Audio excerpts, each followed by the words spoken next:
Hello everyone and welcome to Slash Film Daily for July 10th, 2018. On today's episode, we're going to be talking about the latest Star Wars Episode 9 casting and ask the question as to why female superhero movies are stuck in the past. This is Slash Film Editor-in-Chief Peter Sciretta, and joining me on today's podcast is a writer for StarWars.com, the podcaster for Full of Sith, and our own Star Wars expert on SlashFilm.com, Bryan Young. Hey, thanks for having me again. Yeah, there's some big Star Wars news that broke yesterday after we recorded the podcast, and that is, I guess, a confirmation that Billy Dee Williams is going to return as Lando Calrissian in Star Wars Episode 9.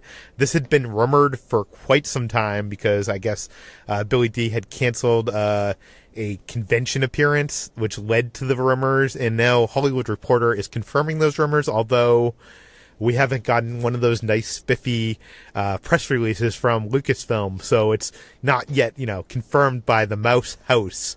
But we're going to assume this is true, right? Yeah, I mean, it's been reported. There's Fantha Tracks, who has a pretty good track record inside the world of Star Wars because they're based in the UK and have a lot of production context, kind of broke it, and then the convention appearances started getting canceled, and then Hollywood Reporter came in. So there's a lot to sink your teeth into to think that this is probably going to pan out for sure. We love to speculate in all things Star Wars, so we want to speculate in what Lando's role would be in Star Wars Episode 9. But before we get to that, I guess we should kind of fill in the details of what was Lando up to the last time we saw him in the movies. The last time we saw him in the movies, he was celebrating on Endor with everybody on after the destruction of the Empire, and the story sort of continued from there, where in the new canon material he worked to liberate Bespin and make sure that the Empire lost control of that facility, and went back to administer that while at the same time working in the manufacture of droids per the Aftermath and the Last Shot novel. Didn't he get a wife, like an alien wife or girlfriend of some kind? There was, in Last Shot, he had a Twi'lek girlfriend. And he seemed like he was going to commit to her, but there was no marriage or marriage proposal or anything in that. And then the last time we've heard about him in the canon is during Bloodline. Bloodline is the novel that happens about 5 or 6 years before The Force Awakens, and that's where the galaxy discovers who Luke and Leia's father really is.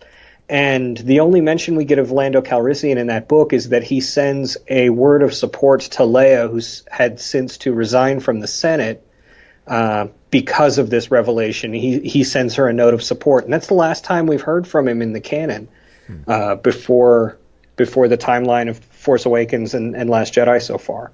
Well, it's interesting. This isn't the first time that we've heard rumors that Lando would appear in the Star Wars movies. He was rumored to appear in Rian Johnson's Star Wars Last Jedi. That turned out not to be true. But we did get the character of DJ, which many fans believed, would have been better if Lando was in that role. But in my mind, it would have probably been too much of the same note of what, of Empire Strikes Back. Let's talk about, okay, so what is the possibility of Lando in Episode 9? What if he is, I think you proposed this when I was talking to you offline, what if he is one of those people that's set up in The Last Jedi that is thriving because of the First Order? He is a weapons manufacturer or, providing droids. Yeah, no, that's interesting in that they've introduced the idea that he is involved in droid manufacturing, and if this goes full circle, maybe a droid army in Episode 9 will bookcase the droid army in Episode 1. Not that I think JJ Abrams is a fan of that idea, but if nothing else, maybe he could have also been, I think the first place everybody goes to in their head is that he was one of the allies that they were looking for help from when they were calling on crates. So maybe he could be one of the people making money selling weapons to the First Order, or maybe he could be manufacturing droids to put the Resistance on an even playing field against the First Order. Or maybe, at his age, he could very well just be retired, and this is him realizing he needs to come back out for one last score, as it were. I feel like the obvious bit of speculation is that he is going to be a leader in the new Resistance, because the Resistance has kind of been decimated at the end of Last Jedi, and he'll be the only old guard of the original trilogy to appear in the movie. I think Luke could. What is death to someone who knows the path to immortality? Yes, he could definitely be a Force ghost of some kind, haunting Kylo. But I guess, Last Jedi just sent this whole message of you have to kill the past. Is JJ Abrams obviously killed the past in Force Awakens, killing Han Solo. Does this maybe speak bad, is this a bad sign for Billy Dee Williams' character? Well, you notice, I think everybody kind of says, the idea of, you have to kill the past is the point of The Last Jedi, but I'm not so sure it is. And if you notice, Rian Johnson's very careful to give those words to the villain, right? Kylo's the one who says that. It's Yoda who sort of turns that on its side. It says, no, we don't need to kill the past. We need to learn from the failures of the past. And what character better exemplifies that than Lando Calrissian, who had to learn from his past to save his friends and lead a more upright life. That's a good point as well. I'm wondering also, having Lando as a Resistance leader seems too on the nose for a JJ Abrams movie. He's very, he loves his mystery boxes. He loves, you not knowing whose side someone is on, playing with the audience, having some kind of interesting, clever twist to it. And I can't just I can't imagine what that would be with Lando. I guess maybe that we think the whole movie that he's with the First Order, and turns out he's a spy for the Resistance or something. But I think that might be obvious, right? Where it's if we show up and we see Lando and he's working for the First Order, everyone in the audience is going to know, nope, he's going to turn back. He's going to do that. So if they were to do the twist the other way, where he's working with the Resistance and all of a sudden turns at that point because he needs to keep Bespin safe, or he didn't have a choice, it would be very much in his character to do that. Or this could be nothing more than a cameo, right? It could be something like he's in a Maz Kanata situation, right? Where they just end up at a watering hole that he happens to own, or they end up on Bespin for safe harbor, and he's just there. It should also be mentioned, this is Star Wars, and whenever someone of the same skin color is cast in a movie, fans have to speculate, could this be Finn's father? It's one of those things. I kind of hate those speculations. But if JJ were to lean into that, and we do know that Finn was taken from his family at a very young age. But if you work out the timeline, Billy Dee Williams is 81, 82 right now, so he'd have had to be in his 60s to have sired Finn. It doesn't. Well, we don't know how old you can be to father a kid in the Star Wars galaxy. Yeah, no, and there's no reason to think that he couldn't at that age. But it seems like a Lando at that age, there would have been a Death Wish revenge story of him trying to get his kid back. Oh, for sure. And the worst thing about it is it would just make this universe even smaller when we want it to be larger. Ben Pearson, who often co-hosts this podcast with me, and he's a writer for Slashfilm.com, when this was rumored, he brought up a possibility I wanted to bring up to you, that maybe, following the story of Solo, a Star Wars story, which I know you're a big fan of, maybe this film could end in some way with Rey giving the Millennium Falcon back to Lando. That could very much come into play, though I'm not sure she'd give it to him out from under Chewie. I wonder, with the way Rey acts, with her being very, meek and sort of not necessarily understanding her worth in the Greater Rebellion, I think at the end of The Last Jedi, it kind of tells us that ship is the Resistance's ship, not any one of theirs, right? But I do like the idea of giving Lando one last scene in the cockpit, right? We had one last scene in the cockpit with Han in Force Awakens, in Last Jedi, Luke got his moment in the cockpit, and, we didn't see Lando in the cockpit until right at the tail end of Empire, and then through all of the end of Jedi, cycling that circular nature of Star Wars, seeing him in the cockpit of the Falcon in 9 makes a lot of sense. Yeah, and giving that kind of resolution to Solo and that a reunion of sorts with L3, I think could be an emotional moment that could make that Star Wars story even better. And it could team him up with Nien Nunb, too, who is there on the Falcon at the end, and that was his co-pilot in Return of the Jedi. Oh, good point. I didn't even think about that. Do you have any last thoughts on what role Lando may play in Episode 9?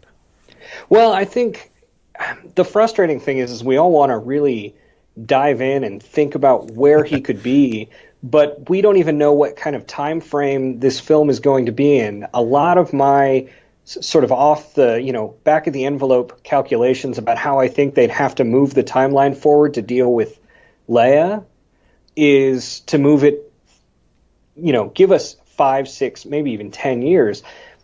Lando coming in, if that's the case, he's either going to have to play older, or maybe it's a flashback, or maybe they really do open on Leia's funeral, and this is Billy Dee Williams coming back as Lando to pay his final respects to Leia. There's because we know so little about the film, what time frame it takes place in, and where in the galaxy it takes place. It's really hard to just say, oh, Billy Dee Williams is going to be in it. Where could we think he might fit? And really, it's up to the super creative JJ Abrams and Chris Terrio to decide where that is. And until we have a little bit more information from their playbook, it's almost impossible to know what it's going to be. Yeah, I mean, I do think odds are that they're going to have to make a rather large time jump into the story, and that would easily make it, an easy and viable way of introducing Lando, who's been there for a while, as Resistance leader. Although maybe they would want to not do that. Maybe they would want to introduce him to us in the story as it happens. So yeah, we really don't have any idea, but we'll be keeping a close eye on this as the production starts shortly, right? Like later this year. Yeah, later this month. Yeah. Wow. Another Star Wars movie is going to be in production. That makes me so happy and excited. Bryan, where can people find more of your work online? If you want to go straight to Slash Film, I've been doing the Movies That Made Star Wars series there. My last piece was about the influence of Patton on Grand Admiral Thrawn. My next one is about The Last Temptation of Christ and Luke's handling in The Last Jedi. And then you can find my work at StarWars.com, where I'm doing all kinds of different stuff there, and my podcast, FullOfSith.com.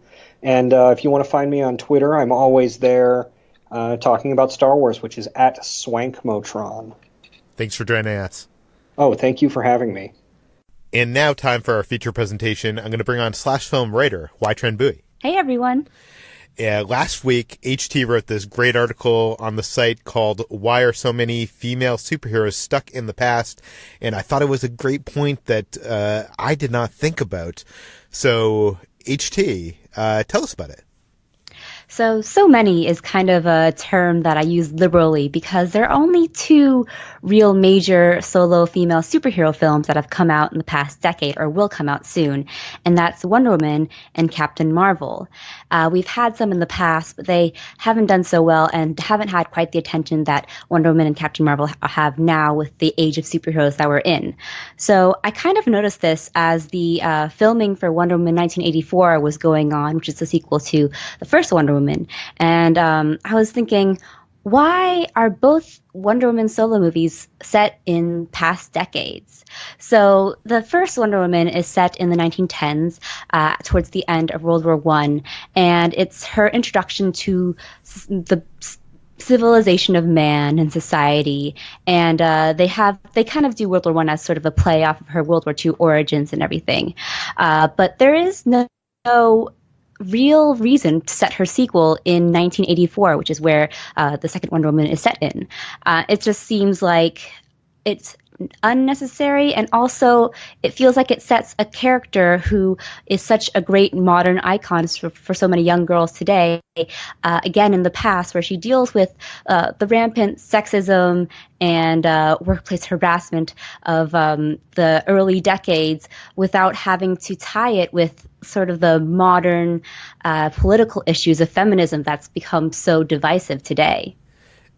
But do you think that's why that setting it today might get too political? Like that we can see with our glasses, our 2020 glasses, like it's easier to set it in the past?